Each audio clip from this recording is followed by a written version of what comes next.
अच्छा अन्न, अच्छा धन हमें अच्छी जगह तक ले जाता है।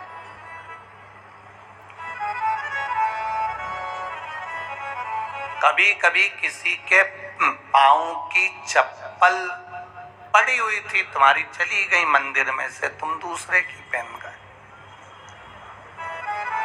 पहन तो गए, चप्पल पहन के थोड़ी दूर गए थे और मालूम पड़े एक्सीडेंट हो गया, खड्डे में गिर गए, पाँव टूट गया, पाँव में चोट लग गई, तकलीफ आ गई, कष्ट आ गया। दरवाजे पर चप्पल रखी थी, कोई कष्ट, कोई शरीर में तकलीफ आ गई, कोई पाँव में तकलीफ आ गई,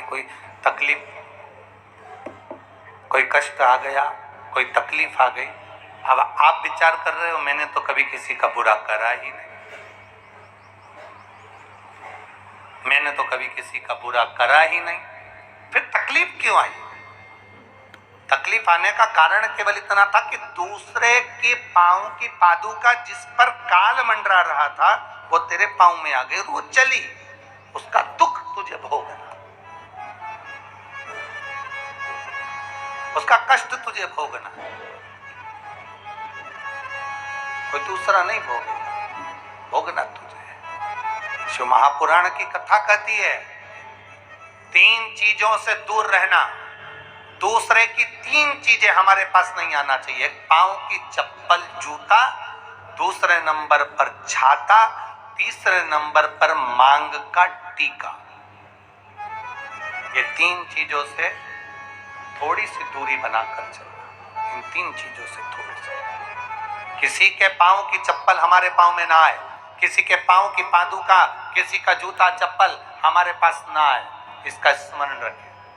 किसी का छाते की छांव में आप बैठे मना नहीं है, छत्र की छांव में बैठे मना नहीं है, किसी के छाते की छांव में चले मना नहीं है, पर किसी का छाता, किसी का छत्र अगर बारिश में, गर्मी में तुम्हारे घर पर आ भी गया है तो बहुत दिन तक तुम्हारे घर में नहीं रहना चाहिए, वो छत्र तुम्हें वापस कर आना चाहिए। किसी का छत्र, किसी की पादुका और किसी का मांग का टीका अगर तुम्हारे मांग में आ गया है तो उसको कहीं ना कहीं आपको रखना चाहिए, उसको हमें धारण नहीं करना।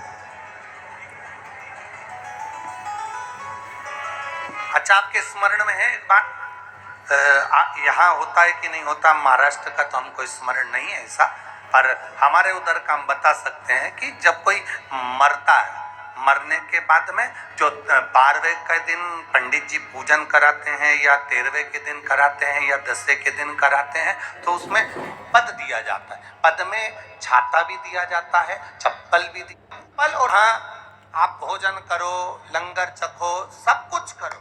वहाँ गुरुद्वारे के बाहर या गुरुद्वारे के साइड में बड़े बड़े व्यक्ति भी तुम्हारे पाँव की पादुका, चप्पल, जूते की सेवा करते हैं कि साहब यहाँ जूता रख दो।